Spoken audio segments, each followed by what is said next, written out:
Сегодня пойдет речь, я назвал это «Новая тряска», потому что уже прецедент был. Не буду повторяться.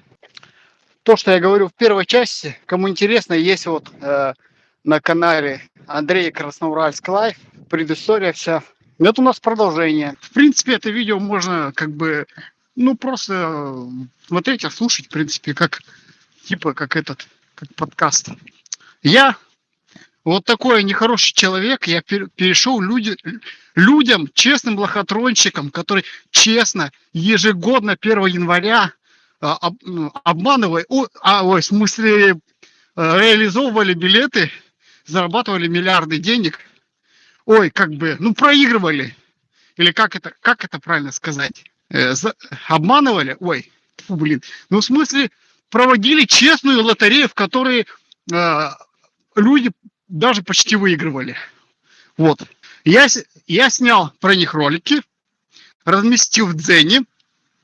Им эти ролики не понравились.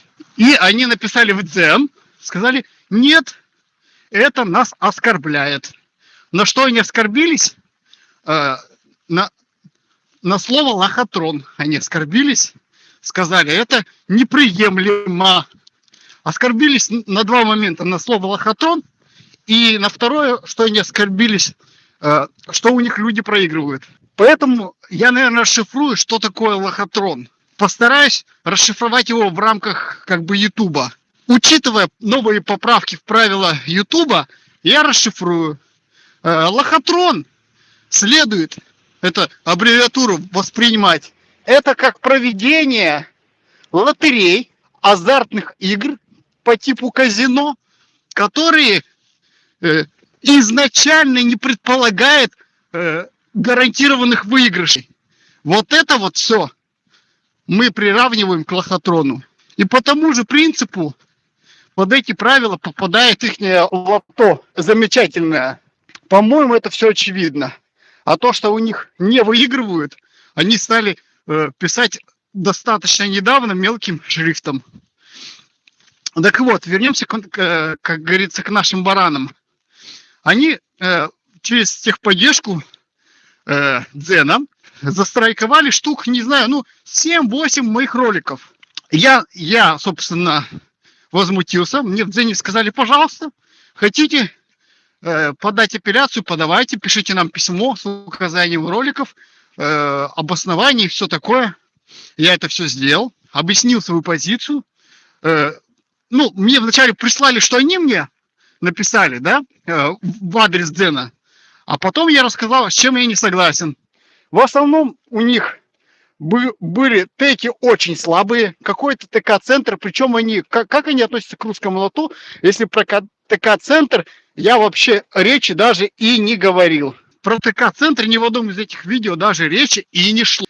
Но нет, они возмутились, и в страйке было написано, что типа от нарушены прав третьих лиц, каких-то третьих лиц, каким они образом связаны с этим, если про них лично даже не говорится, но короче говоря, если сократить вот это все дело, тогда все эти ролики я отболтал, и дальше они не пошли, потому что многое было притянуто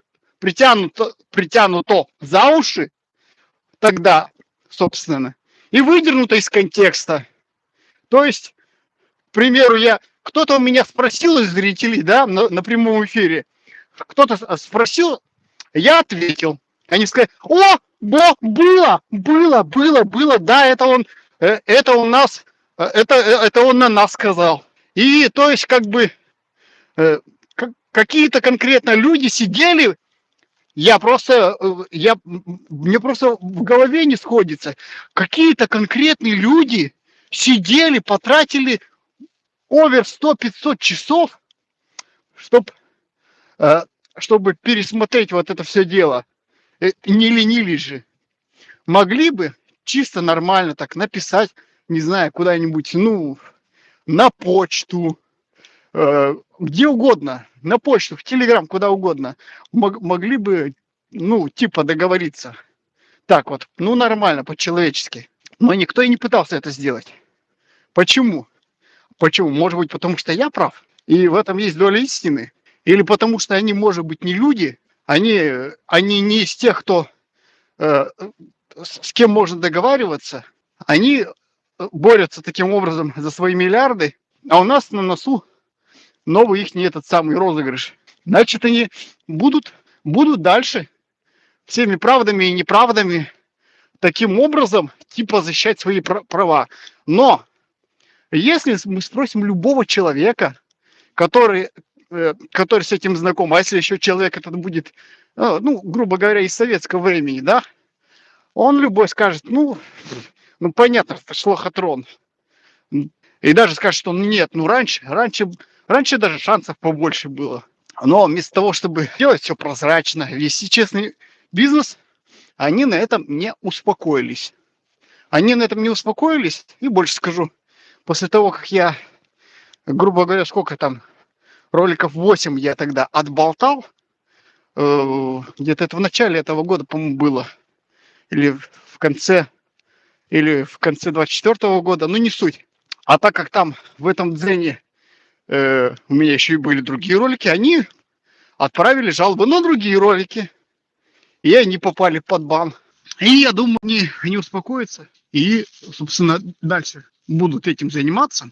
Хотя, я говорю еще раз, скажу, могли бы просто сказать, и как-то я, может быть, их сам собственно, сам удалил. Это, когда вот эта вся история начиналась, в Дзене была какая-то монетизация, я за какие-то эти просмотры как-то цеплялся, да, вот. Но сейчас Дзен, так как Дзен ВК купил, и вообще, даже если чисто теоретически какой-то ролик в Дзене наберет там, не знаю, миллион, миллиард, да, любое количество, хоть квадратиллион просмотров, это ровным счетом ничего не даст от слова совсем. Эти ролики, что есть, что их нету, мне просто тупо лень сидеть и их удалять, например. Так и вот, после того, как монетизации не стало, как бы на эти все ролики, я их даже в какой-то день я на стриме, или, короче, в какой-то день я начал, подряд ролики как-то удалять, но мне тупо надоело. Потому что в Дзене такая интересная система, монетизации нету, но монетизации в смысле, в каком плане нету? Дзен ничего не платит за просмотр с роликов, да? За просмотр роликов с рекламой. Он ничто не платит блогерам. При этом реклама все так же показывается. То есть они на моих роликах, Дзен продолжает зарабатывать. Точнее, не Дзен, ВК. На самом деле, это все ролики, которые в Дзене, они уже не в Дзене, а в ВК. Раскрою вам секрет. Все ролики, которые в Дзене, они в ВК. На самом деле. Так и вот, все это перестало приносить доходы. И в принципе, мне бы как бы и пофигу на эти ролики. И даже и на Дзен уже как-то, в принципе, стало пофигу. Просто когда Дзен купил ВК, вот эта вся ситуация стала возникать. Раньше можно было гораздо проще, да, как-то вот это все обратиться в службу поддержки и прочее. Но сейчас служба поддержки, да, она быстро отвечает, в отличие от поддержки ВК, но уже там им сказали, кого надо дефить и чьи интересы надо защищать. Как будто вот так вот оно и сходится. Почему ничего подобного не происходит в Ютубе? Ютуб просто их пошлет и все, как бы. Да и, в принципе, у них там и права птичьи в любой момент, учитывая, что они лотерея, ихние все каналы могут просто удалиться легко и непринужденно, потому что у меня какие-то записи стримов оставались с ихней лотереи, когда я как бы в прямом эфире показывал, так сказать, геймплей, как у них это все происходит.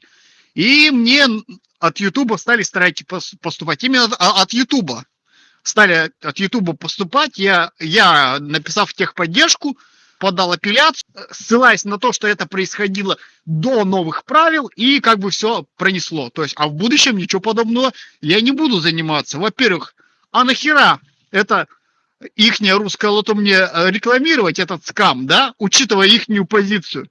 на самом-то деле, что бы там ни происходило, я же, получается, им дал бесплатную рекламу. Потому что приходили люди, кто-то, конечно, переставал покупать, ну, какой это процент. И они вот так вот это самое решили. О, нифига себе! Это он какой-то там вшивый блогер из какого-то там Красноуральска решил нас назвать лохотроном. И все, они за это зацепились. Но вот если посчитать, с 2000 какого, наверное, 19 года, сколько у меня было проведено трансляций разного рода как бы видеороликов, за счет этого к ним пришел какой-то поток аудитории, которая про них узнала за счет моих роликов, в том числе, и кто-то из них купил лотерейные билеты. Получается, вот такая реклама им бесплатная. И они вот так вот, ага, да, в принципе, ничего удивительного, потому что у них, скорее всего, продажи попросту-напросто упали, потому что они рекламируют, а, видать, показатели уже не те, что были раньше. Но я считаю, что этот цирк должен просто-напросто прекратиться, и просто люди должны проголосовать деньгами. Просто не покупать их билеты. Просто не взять и не покупать. Можно было, конечно, видеороликов, наверное, 6. Кстати, 6, 5 плюс 1 я бы назвал. Одно из видео там музыкального плана. То есть, чтобы вы понимали, песню, композицию, трек я сочинил, при помощи искусственного интеллекта. Был от искусственного интеллекта как бы про что нужно сочинить трек. Я написал «Русское лото». Все, вот «Русское лото» я написал. И искусственный интеллект сам сгенерировал слова, сам сгенерировал музыку, и собственно, получилась песня. Но что удивительное, даже искусственный интеллект, не человек, не я, да, искусственный интеллект, даже искусственный интеллект понял, что русское лото – это лохотрон, потому что там это звучит.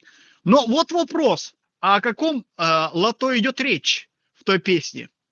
Про реально существующее с указанием конкретных лиц, адреса и канала проведения этих трансляций, или про какое-то, или потому что там русское лото могло быть в тексте, могло быть американское лото, или никак, или армянское лото. Ну, за это они тоже зацепились, потому что это как бы вот это словосочетание, оно там прозвучало. А потому что уже, понимаете, это уже у людей, люди как бы знают, уже как бы между собой, как бы все про это говорят, это уже не вытравить, это уже осталось, все. Надо что-то менять. А что можно менять, если это как бы... Как они, наверное, там между собой считают, что лох не мамонт не вымрет, да, и будут находиться какие-то люди, которые будут на это вестись. Они будут проводить, наверное, такие прямые эфиры уже, наверное, не на ютубах, каких-то других местах, да, у себя там в ВК, да и хер с ним. Просто-напросто надо это все прекращать и не покупать билеты. Вот взять, пока их не заставляют, а я, кстати, не исключаю. Я не исключаю, вот так же, как с Максом. В какой-то момент, мне рассказывали те, кто из советского времени, там родители, папины друзья, вот те, кто из советского времени, что в свое время билеты лотерейные заставляли покупать. И иначе там по партийной линии еще как-то там чего-то там могут возникнуть проблемы.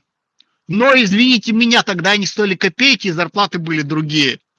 То есть в какой-то момент времени, когда люди настолько мало их будут покупать, всех будут говорить: так, если ты, не купишь лотерейный билет, мы тебе по КТУ накажем, например, да, ты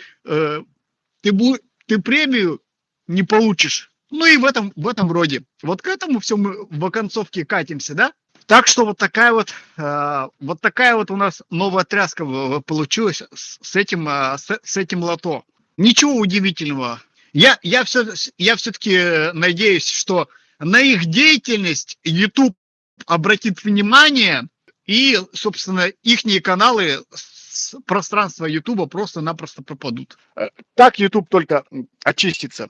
Потому что Ютуб должен защищать детей и людей, которые неосознанно не могут принять вот какие-то критичные решения, которые подвержены тем же мошенникам, к примеру. Я бы их практически приравнял. Только с той лишь оговоркой: мошенники, вот они звонят, мы не знаем, вот это мошенники или нет. А те же по телеку каждый день вот это вот рекламируют, и мобильные свои вот эти вот приложения. А внизу мелким текстом написано, что это не является средством обогащения. То есть взамен казино, которые были, и вот эти, как они, вот эти вот лохотроны с пятачками, да, вот эти и прочие автоматы, вместо них к нам пришло русское лото. Что бы мы без него делали? А так вот, сейчас, собственно, у лудоманов появилась возможность как это депать не только в онлайн-казино, но и в билеты депать, да, то есть чисто теоретически можно и мать, наверное, заложить, и покупать на эти деньги билетов. Вопрос, кому и куда уходят деньги с этого всего? Вот интересно бы, вот бы взять бы хотя бы разочек, чтобы увидеть. Очень сомнительная схема у них. Но это как бы, для нас нищебродов, это нам никогда не покажут и не расскажут. А на самом деле просто не надо покупать их билеты. Запомните простую вещь. Это будет запомнить достаточно легко. Наступит утро, и школьники и студенты пойдут в учебные заведения. Рабочие пойдут на заводы.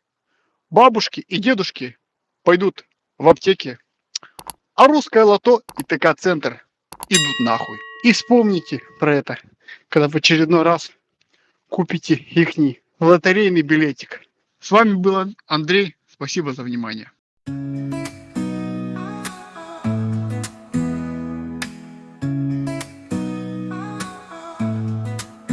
Билеты купил я, надежду в глазах, и кажется, счастье бежит по следам. Но жизнь, как лиса, притворяется вновь. Тяну я билет, пропадает любовь. Русское лото — это лохотрон. Крутят барабаны, воруют миллион. Ставлю на удачу, но пустой карман. Снова все смешалось, как обманный план. На экране улыбки, золотое сияние, но в лотерее нету сострадания. Сердце мне шепчет, пора забыть, но я продолжаю в мечтах жить, дожить. Русское лото — это лохотрон. Где же мой успех, где мой горизонт? Ставлю на счастливый, только вот беда, выпадает снова лишь пустота. Мечты продают нам в ярких билетах, на крючок ловят глупцов в монетах. Тысячи игроков ищут чудес, но счастье вдруг сменяет стресс. Русское лото — это лохотрон.